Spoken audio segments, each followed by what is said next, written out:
नमस्कार, स्वागत है आपका फील्ड स्टडी मंत्रा यूट्यूब चैनल पे। साथियों, यूपी ट्रिपल एस सी लेखपाल भर्ती हो, चाहे कुछ अन्य भर्तियां हों, लेकिन एक ट्रेंड सा चल गया है कि जो पुरानी भर्तियां हैं, ये ऐसे समझ लो कि अगर कोई शासन का आदेश हो मुख्यमंत्री का या कोई मंत्री संबंधित विभाग से ये कह देता है कि इस भर्ती को पूरा कराया जाए, तो वही भर्ती पूरी होती है। अदरवाइज सारी भर्तियाँ पेंडिंग में डाल दी जाती हैं। इसी प्रकार से हाल हो रहा है इस समय। ठीक है साथियों, क्योंकि लेखपाल की अब मैंने जो कहा था कि थर्ड लिस्ट निकलने वाली है, इस पे काम चल रहा है। तो बहुत सारे लोगों को ये कंसर्न था, क्या फिर उज्ज्वला प्रश्न से ही सब कुछ हो जाएगा और जो सोलर वाला प्रश्न लगा हुआ है उसका क्या होगा। तो यही समझेंगे कि उसके बाद जो तुम्हारा सोलर प्रश्न है उसके बाद लिस्ट आएगी, जब उसका कुछ देखने को मिल जाएगा, या उससे पहले आ जाएगी। ठीक है साथियों, अगर थर्ड लिस्ट अभी आई और उज्ज्वला सोलर वाले प्रश्न में कुछ बदलाव हुए, कुछ चेंजेस हुए, कुछ दिया गया नंबर या फुल मार्क्स या डिलीट किया गया, कुछ और किया गया, तो फिर क्या होगा, फिर बदलाव होगा क्या। अब देखो, अभी जो करंट सिनारियो में ये है कि आपकी थर्ड लिस्ट पे काम चल रहा है। तो अब सीधे बात ये है कि सोलर वाले प्रश्न का तो कुछ मसला है नहीं अभी, मतलब फ़िलहाल में, प्रेजेंट में। और अभी जो है वो सिर्फ और सिर्फ है तुम्हारा उज्ज्वला वाले प्रश्न को लेकर। जो उज्ज्वला प्रश्न में डी ऑप्शन लगाया गया है कोर्ट के द्वारा, मतलब कहा गया है, उसके अकॉर्डिंग चल रहा होगा। तो सोलर वाले प्रश्न का अभी कोई भी जिक्र नहीं है। लेकिन हाँ, ये ज़रूर है कि जो आयोग है वो यूपीट्रिपलएससी है, वो कंसर्न है इस प्रश्न को लेकर। क्योंकि अगर कंसर्न वो चिंतित नहीं होती तो भाई सीधी बात है, सोलर प्रश्न पर लिस्टिंग एप्लीकेशन वो नहीं लगाती। जो अब लिस्टिंग एप्लीकेशन इसलिए लगाया गया है कि 29 तारीख को, 29 नवंबर को, यानी कल इसकी सुनवाई है।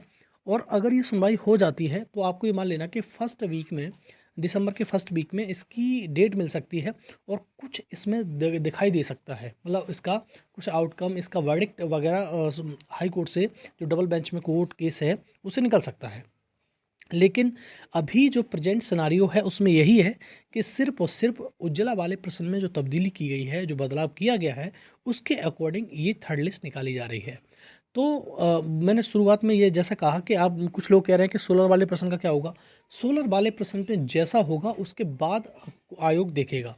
लेकिन आयोग इस चीज़ के चक्कर में नहीं पड़ा रहेगा कि हाँ भाई, जब सोलर वाला प्रश्न आ जाएगा तभी हम करेंगे कुछ। तो इसके चक्कर में नहीं पड़ेगा, क्योंकि उज्ज्वला वाले प्रश्न में जो हो गया है पहले से ही, उसके अकॉर्डिंग ये लिस्ट निकाल रहा है। हो सकता है कि 2-4 दिन का और वेट कर ले, ऐसा नहीं है कि एकदम से लिस्ट निकाल देगा। हाँ, जैसे अगर मान लो 29 नवंबर को इसकी सुनवाई होती है सोलर वाले प्रश्न की, तो 2-4-6 दिन और वेट कर सकता है आयोग। ऐसी बात नहीं है कि नहीं कर सकता, कर सकता है। अब देख सकता है कि अगर फर्स्ट वीक में 2-3 दिसंबर को अगर डेट लग जाती है इसकी, मतलब सोलर वाले प्रश्न की, तो उसमें वेट कर सकता है। ठीक है, उसके बाद तुम्हारी जो थर्ड लिस्ट निकालेगा उसके बाद निकाल सकता है। ये 2-4 दिन का तो वेट कर सकता है, ऐसी बात नहीं कर सकता। अन्यथा की स्थिति में दोबारा से उसे और काम करना पड़ेगा, अगर उसमें कुछ होता है तो। ठीक है साथियों, तो आप ये समझ लीजिए, अभी काम चल रहा है तो थोड़ा सा वर्क चलेगा ही चलेगा। क्योंकि इसमें इस समय पूरी आयोग में अगर किसी पे काम चल रहा है तो यही सबसे ज़्यादा प्राथमिकता में भर्ती है। और एक पैट के, मतलब रिजल्ट के लिए, पैट के रिजल्ट में अभी रिवाइज्ड आंसर की आना बाकी है उसकी। पैट के रिजल्ट के लिए भी काम चल रहा है। ठीक है, क्योंकि पैट में बहुत ज़्यादा साथी हैं, बहुत ज़्यादा लोग हैं, तो उन पे काम चलना बहुत स्वाभाविक है। तो इस पे भी काम चल रहा है, उस पे भी काम चल रहा है। और देखो, अभी जो फर्स्ट वो था, आपकी डीबी लिस्ट निकली थी, उसमें 3 दिन का डीबी अभी बाकी है। तो एक 28 तारीख का, जो आज 28 तारीख है, तो आज 700 लोगों का होगा। कल 29 है तो कल भी 700 लोगों का होगा। और परसों 23 है तो उसमें केवल मात्र मात्र 133 लोगों को बुलाया गया है।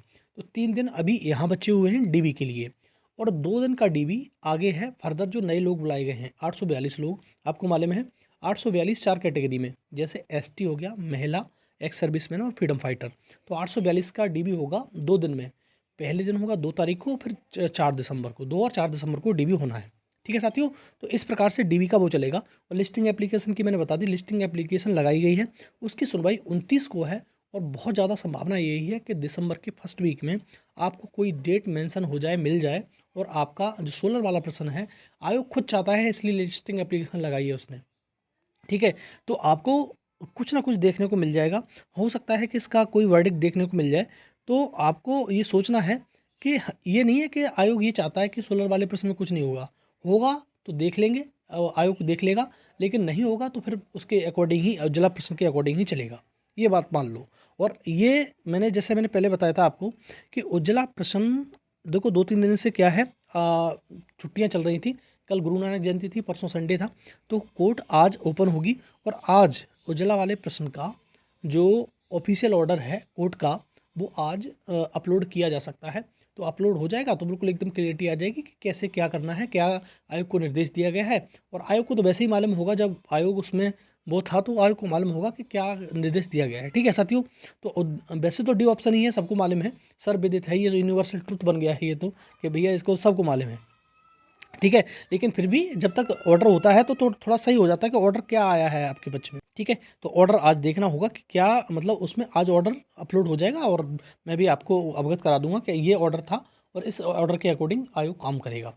दूसरा साथियों, जैसे पिकअप भवन में जो मैंने बताया था उस दिन कि 28 तारीख को, कुछ लोग 28 तारीख का प्लान बना रहे थे, लेकिन सब लोगों का प्लान है कि 29 तारीख को जो वीडियो री एग्ज़ाम से संबंधित छात्र छात्रा हैं वो 29 तारीख को जाने वाले हैं। तो कल है, तो कल आपको जो लोग हैं वो देखने को मिलेंगे। और आप भी अगर वीडियो री एग्ज़ाम भर्ती से संबंधित छात्र छात्राएं हैं और अगर आसपास लखनऊ के आसपास आप रह रहे हैं या लखनऊ शहर में रहते हैं, तो ज़रूर से ज़रूर पिकअप भवन जाएं, जिससे उनको मजबूती मिले और अपनी बात को कन्वे करने में समर्थ हों वो लोग। ठीक है, और बहुत सारी बात होती है कि अगर 2-4 लोग जाओगे तो कन्वे नहीं कर पाओगे, कोई मिलेगा ही नहीं आपसे। सचिव जी से छोड़ दो, आपसे संबंधित अधिकारी तक नहीं मिलेंगे कि जो इससे संबंधित अधिकारी हैं। ठीक है, तो आपको समझना है कि आपको कम से कम 50, 60, 70 लोगों की भीड़ तो लेके जानी है, जिससे आपकी बात वहाँ तक पहुँचे, आयोग तक पहुँचे और आयोग इस चीज़ पर थोड़ा संज्ञान ले। अब आप कहोगे कि आयोग ऐसा क्यों करता है? आयोग ये तुम्हारा, कोई लोग पहुँच जाते हैं भर्तियों पे तब दबाव मान लेता है क्या? ऐसा तो है नहीं। हमने तो बहुत सारी भर्तियाँ देखी हैं, एएसओ की हो गई और तुम्हारी कमांड टेक्निकल की, बहुत सारे लोगों ने प्रदर्शन किया और तुम्हारे जेई वाले धरना प्रदर्शन पे बैठ गए, तो उनका दबाव ही नहीं मानता है आयोग। देखो, आयोग दबाव मानता है, लेकिन अगर कोई संबंधित अधिकारी वो तुम्हारा मंत्री वगैरह उसमें कह देता है कि ये भर्ती पे कर लो, तो कर लेता है। लेकिन सचिव जी जो हैं, सचिव जी का कहना है कि हमें जो पेंडिंग वैकेंसियाँ हैं उनको सबसे पहले निपटाना है। तो आपको जो पेंडिंग वैकेंसी में तुम्हारी लेखपाल हो गई, तुम्हारा एएसओ हो गया, कंबाइंड टेक्निकल हो गया, मंडी हो गया, तुम्हारा जेई हो गया, ये सारी पेंडिंग भर्तियाँ ही तो हैं, इन भर्तियों को निपटाना है। अब आप कहोगे कि एएसओ के छात्र तो कब से मतलब धरना प्रदर्शन में बैठे हुए हैं, कुछ हो तो नहीं रहा है इनका। तो साथियों एक बात समझ लो, सबका होगा लेकिन वक्त लग रहा है। एएसओ के उस पर तो काम चल ही रहा है, आपको मालूम है एएसओ की जो भर्ती है उस पर बिल्कुल तरीके से काम चल रहा है। ठीक है, तो और आपकी अगर बात करें कंबाइंड टेक्निकल की 2016 वाले की, तो साथियों कंबाइंड टेक्निकल 2016 से अगर आप संबंधित हैं तो 5 दिसंबर को पिकअप भवन पहुँचें। ठीक है, ये भी भर्ती बहुत पुरानी है, 2016 की भर्ती है, लगाओ अंदाज कितना साल हो गए इसको, लेकिन इस भर्ती का भी कुछ हो नहीं पा रहा है, इस भर्ती पे काम ही नहीं चल रहा है। इस भर्ती का रिजल्ट देखो, इन सारी भर्तियों के बारे में कहा गया था कि आपका रिजल्ट अक्टूबर में सबका आ जाएगा, लेकिन किसी का भी नहीं आया। ठीक है, तो कंबाइंड टेक्निकल वाले ये साथी भी 5 दिसंबर को आयोग पहुँचे। ठीक है, अपनी बात रखें और अपनी बात के बारे में पूछें कि सर हमारी तो भर्ती बहुत पुरानी है, आप रिजल्ट क्यों नहीं दे रहे हो उसका। और साथियों मंडी की बात करें, मंडी इंस्पेक्टर का, इसका भी कोई काम नहीं चल रहा है। पहले लग रहा था कि इसका रिजल्ट आने वाला है, लेकिन फिर भी इसमें पेंडिंग हो गया। जेई वाले साथी तो वही धरना प्रदर्शन पर बैठ गए और उन्होंने कहा है कि जब तक नहीं उठेंगे जब तक रिजल्ट नहीं आ जाएगा, क्योंकि हमारी भर्ती भी पुरानी 2018 की है। तो सभी भर्तियों के रिजल्ट को पेंडिंग मार दिया गया है। बाकी सिर्फ एक भर्ती के रिजल्ट पे काम चल रहा है, वो है लेखपाल, आप सब जानते हो। और लेखपाल की भर्ती में जितनी भी कमियां हैं या कुछ खामियां हैं उन सबको दुरुस्त किया जा रहा है और सबसे पहले उसका रिजल्ट जारी करने की कवायद चल रही है। रीज़न क्या है?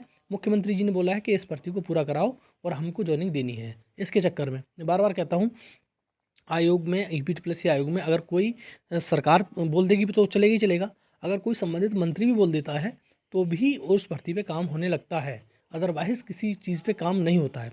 और सारी भर्तियां पेंडिंग कर दी इन लोगों ने। वीडियो की भर्ती पे काम चल रहा है, लेकिन वीडियो की भर्ती पे काम चलने के बावजूद भी ऐसा नहीं लग रहा कि दिसंबर में रिजल्ट आएगा। ठीक है, इसलिए आप दबाव बनाना पड़ेगा। जो वीडियो वाले हों, ये सो वाले बेचारे कर ही रहे हैं, कम्बाइंड टेक्निकल वाले 5 तारीख को जा ही रहे हैं, मंडी वाले हों, जेई वाले कर रहे हैं, अब धरना प्रदर्शन वो भी करने लगे। तो आप सभी लोग दबाव बनाइए और कहिए आप हमारा रिजल्ट दीजिए, सीधी बात ये है। और एक चीज़ समझ लो, अगर चुनाव हो गए तो रिजल्ट भूल जाना कि रिजल्ट आपका आने वाला है, फिर ऐसे ही चल देंगे, डामाडोल स्थिति हो जाएगी। जब तक चुनाव हैं थोड़ा प्रेशर मानेंगे ये लोग। अगर चुनाव खत्म हो जाएंगे, लोकसभा चुनाव खत्म हो जाएगा, हो गया ओवर, तो ये मान लेना कि फिर तो ये बिल्कुल भूल ही जाएंगे कि भर्ती भी हमने कुछ मतलब कराई थी, उनको जॉब भी देनी है, ठीक है। तो ये इस प्रकार की सरकार है, आप समझते हो इस चीज़ के लिए।